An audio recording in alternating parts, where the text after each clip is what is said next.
नमस्कार समस्त को जय जगन्नाथ आशा करुँ समस्त भलर थे। तो बर्तमान भिडियो से विषय आलोचना करवा जो विषय आपर कमेंट आसूँ आपर प्रश्न रोचे सब इन्स्पेक्टर एग्जामिनेशन केवे हम। तो देखो लास्ट अपडेट जोटा था से आपने जानते निजे चेयरमैन प्रेसमिट करके कहते अक्टोबर सुधा आपर एग्जामिनेशन हम किंतु परवर्ती समय बर्तमान जाए आज 1 अगस्ट हो सारी कि कौन प्रकार एग्जामिनेशन को लेकिन कौन प्रकार ऑफिशियल कन्फर्मेशन ऑफिशियल नोटिफिकेशन आसीपारा ना जहाँफल पे बर्तमान द्वंद्व एग्जामिनेशन हम ना ना। तो देखो ओएसएससी ऑफिस रे जो चेयरमैन सर कहते अक्टोबर एग्जामिनेशन हम तापर भी 3 थर पे ओएसएससी ऑफिस जा सारी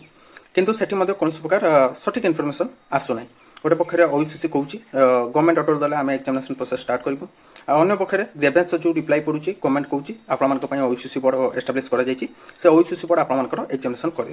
तेणु ओएसएससी कहूँ गवर्नमेंट ऑर्डर आसला से एग्जामिनेशन करेंगे नेक्स्ट वैकेंसी बाहर करेंगे सेपटे गवर्नमेंट कहूँ ओएसएससी बोर्ड तैयारी कर तो एमती बर्तमान चली सिचुएसन तापर भी जेहेतु चेयरमैन निजे कहते अक्टोबर आपर एग्जामिनेशन हम से अक्टोबर को आपर एग्जामिनेशन मंथ भाविक निहत जी सब इन्स्पेक्टर आसाई मैंने रही सीपीएससी 2024 प्रिपेरेसन करूँ जदि ताठू भी विलंब हो परवर्ती समय जना पड़ो किंतु बर्तमान जाए से अक्टोबर धरिकी प्रिपेरेसन करूँ और जी आम पाखे इंटरनाल सोर्स इनफर्मेशन अच्छी जोटा कि आपने जानते ओपीआरबी ओएसएससी को जी सब पिला आवेदन करते सीपीएससी 2024 डाटा ट्रांसफर होगा कथा किंतु बर्तमान जी इनफर्मेशन अच्छी पिला डाटा ट्रांसफर हो पारि ना जेहेतु ये आपर क्रिमिनाल केस रही सीबीआई इन्वेस्टिगेशन करुच्ची ओपीआरबी भी इन्वेस्टिगेशन परिसरभुक्त रही तेणु सेठू डाटा ट्रांसफर होगी ओएसएससी को आसो निहत बढ़िया काठिकर पाठ रोचे विभिन्न प्रकार प्रोसेस करके ओएसएससी को ओपीआरबी डाटा आने पड़ो तो एमती प्रोसेस हे तो सामान्य विलंब होता है किंतु तापर आउ गोटे कथा उठूँ ओएसएससी जो नुआ बोर्ड एस्टाब्लिश कर OSSC December 5 2025 official gazetted notification आसला पर ओएसएससी सहीकि रही कारण सी बर्तमान जाए तार ऑफिशियल वेबसाइट फंक्शनल कर पारा ना तैयारी कर पारा ना इतिमध्य आपने जानते ओएसएससी ऑफिस केवल ऑफिस होकर रही कि ओएसएससी ऑफिस ऑफिशियली बर्तमान जाए इनागुरेशन होना तेणु एमती सिचुएसन रही बर्तमान ओडिशा पुलिस आसाई मानी जो मैंने भी ओडिशा पुलिस से ओएसएफ हो डिस्ट्रिक्ट पुलिस हो पुलिस सब इन्स्पेक्टर हो upcoming police sub inspector vacancy जो मैंने वेट कर निहत कौन प्रकार जोटा कि एक्सेप्टेबल कथा नुहे कारण एग्जामिनेशन प्रोसेस गोटे पटे लेट तो हो परवर्ती समय जो नुआ वैकेंसी गुड़िक आसवा कथा से गुड़िक आसीपार ना जो वैकेंसी गुड़िक 2025 रु आसीजा कथा से बर्तमान 2026 पाखापाखि आउ कि मास पर सरी कि बर्तमान जाए से वैकेंसी आसीपारा ना द्वंद्वर पे रोचे गोटे प्रकार बयस गड़ी चलुची पिलार बयस पारि जाऊँगी कि वैकेंसी ठीक टाइम आसुना और नुआ बोर्ड ओएसएससी करके पाखापाखि आपर 8-9 मास हो ओएसएससी तार कौन करुच्ची तार गोटे ऑफिशियल वेबसाइट तैयारी करें ऑफिस इनागुरेशन करें कि गोटे सर्ट नोटिफिकेशन कौटी दे पारे जोटा कि आपर जीएपी जो अंडर रही ओएसएससी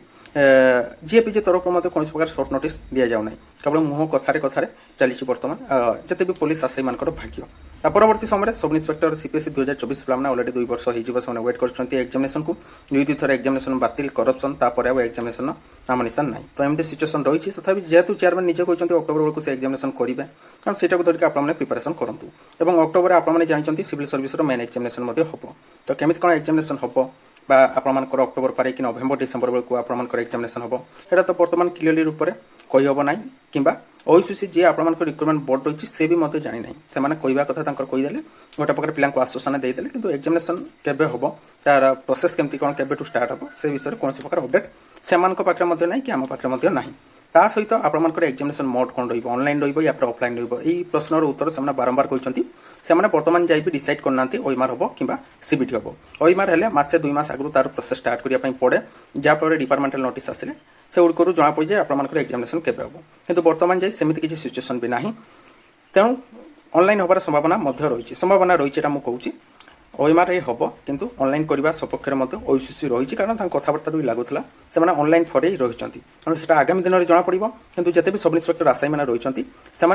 बर्तमान लास्ट टाइम आस सारी आपर बहुत दिन वेट कर एग्जामिनेशन पोस्ट नापी जो मैंने मेहनत करेंगे से आग को जी तेणु आपने जोरसोर प्रिपेरेसन कर चलतु निहत भाव वर्ष शेष सुधा आपर एग्जामिनेशन होगी प्रोसेस सर आम आशावादी अच्छू यहाँ पर जब किसी आप प्रश्न थाए आप तले कमेंट सेक्शन में कमेंट करके जन पारे।